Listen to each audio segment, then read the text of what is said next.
மாவட்டம் பழவேற்காட்டில் பழவேற்காடு தினத்தை முன்னிட்டு சுமார் 500 பள்ளி மாணவ மாணவியர்கள் கலந்து கொண்ட விளையாட்டுப் போட்டிகள் மற்றும் கட்டுமர போட்டிகள் நடைபெற்றது. திருவள்ளூர் மாவட்டம் பழவேற்காட்டில் ஆண்டுதோறும் பழவேற்காடு தினம் கொண்டாடப்பட்டு வருகின்றது.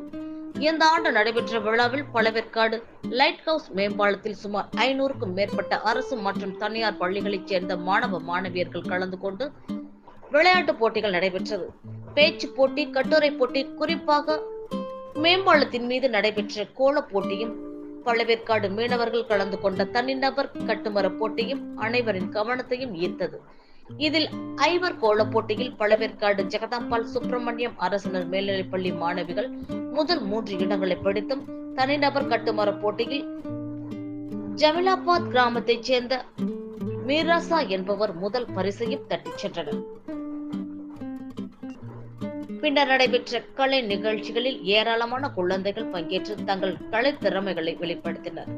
இவர்களுக்கு பழவேற்காடு மீன்வளத்துறை ஆய்வாளர் பாரதிராஜா பரிசுகளை வழங்கினார். நிகழ்ச்சி ஏற்பாட்டினை RD பவுண்டேஷன் இயக்குனர் பெனடிக்ட் சேவியர், ஒருங்கிணைப்பாளர் திருமலை நகர் சுமன் ஆகியோர் செய்திருந்தனர்.